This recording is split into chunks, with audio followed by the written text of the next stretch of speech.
Peace campaign began in earnest the day after 9/11, when President Bush visited this mosque in Washington, D.C. The face of terror is not the true faith of Islam. That's not what Islam is all about. Islam is peace. And the leading Muslim advocacy group, the Council on American Islamic Relations, or CAIR, has continued to spread the Islamist peace message through the media, even though CAIR is now an unindicted co-conspirator in a terrorism case. Islam is not about hatred and violence. It's about peace and justice. Some have even suggested that Christianity is somehow as dangerous or more dangerous than radical Islam. Rosie O'Donnell said as much on the program The View last year. And if you take radical Islam and you want to talk about what's going on there, you have to... And just one second, radical Christianity is just as threatening as radical Islam in a country like America. But is it? A new book says there's no comparison. Religion of Peace, Why Christianity Is and Islam Isn't, by Robert Spencer, says that while the Bible teaches Christians to love their enemies, the Quran teaches Muslims to be ruthless with unbelievers. This was the reaction of some British Muslims in London last year after a Danish cartoonist drew Muhammad with a bomb in his turban.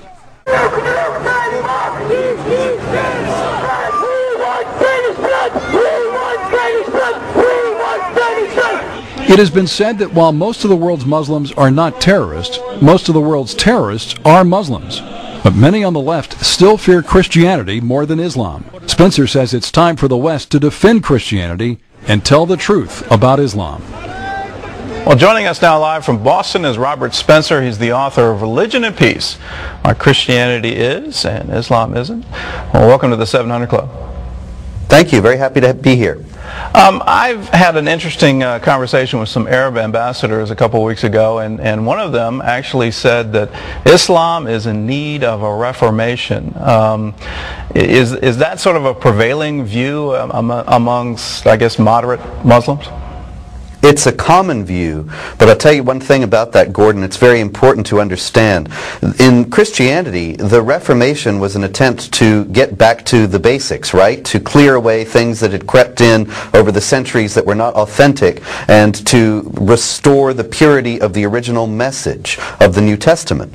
Now, in Islam, there's already been a Reformation like that. Muhammad ibn Abdul Wahhab, the founder of the Wahhabi movement, was an 18th century reformer in Arabia, and that's exactly what he proposed to do. He cleared away everything that was a later addition in Islam and got back to just what the Quran said and what Muhammad taught. And it became the most violent and virulent form of Islam that the world has yet seen. So I'm not really sure that a reformation is what is needed. What might be needed is a rejection of a literal understanding of a lot of passages of the Quran. Well, give us some examples of how is the Quran more violent than the Bible? Well, you know, of course, we all know that in the Old Testament there are passages where God tells Joshua to clear out whole cities and things like that, but the one thing that he never does is say, and all believers should go and do likewise, or that this is your instructions, this is your pattern to follow. There have been many ways that interpreters have understood those passages, most of the time in a spiritualized way, that they in some way stand for the struggle against sin within the soul of every believer. But in the Quran, it's unmistakable that there are passages like in chapter 9, verse 5, slay the unbelievers wherever you find them. Chapter 9, verse 29, which extends and specifies the fight to refer even to Jews and Christians until they submit as inferiors under the rule of Islamic law. These things are not spiritualized, and they are directed as open-ended, universalized commands to all believers to fight against unbelievers. And that's how they've been understood by mainstream Islamic commentators through the centuries. So it's really, it's ridiculous when people say, well, the Bible is just as violent as the Quran. It just indicates that they don't really know what either one of them says. Is it possible for Christianity and Islam to peacefully coexist, or are they mutually exclusive? Well, in terms of doctrine, they're mutually exclusive because, of course, in 1 John it says, if you do not have the Son, you do not have the Father, whereas in the Quran it says anybody who says that Jesus is the Son of God is an unbeliever.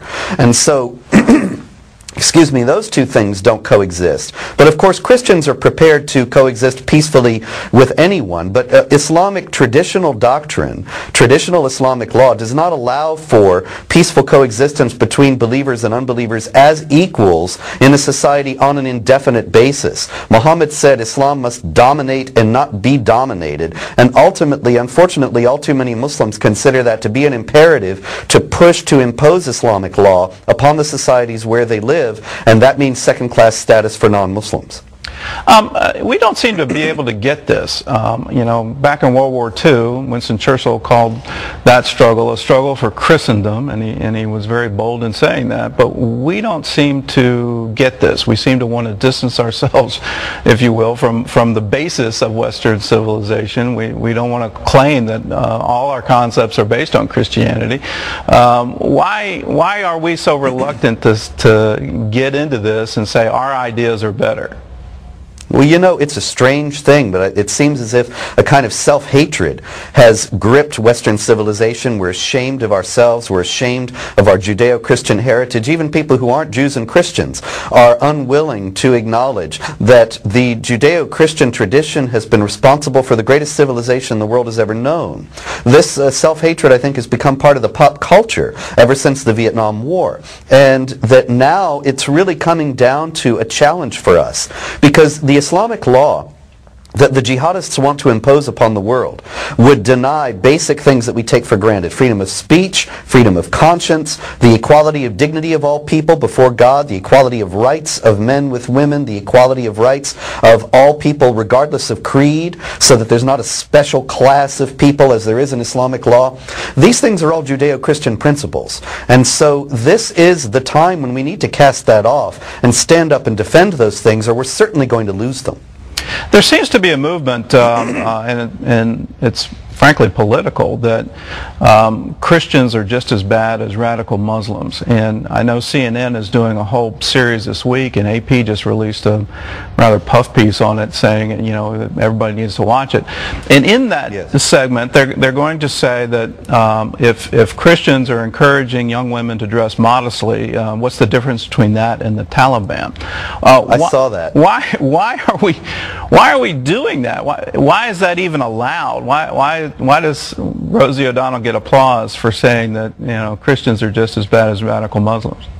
Well, this is the common assumption among the mainstream media, and it's just that fundamentalism, so-called, is the problem across the board. And so they have to make these ridiculous comparisons between modest dress in a Christian context and the Taliban. Do they even realize what goes on for women in the Taliban? That they kill girls who try to go to school?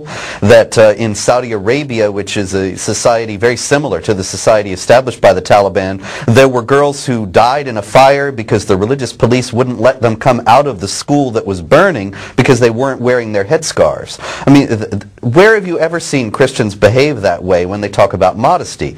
It's a comparison that is so ridiculous as to be laughable, and yet it does seem to be the prevailing view of the elite.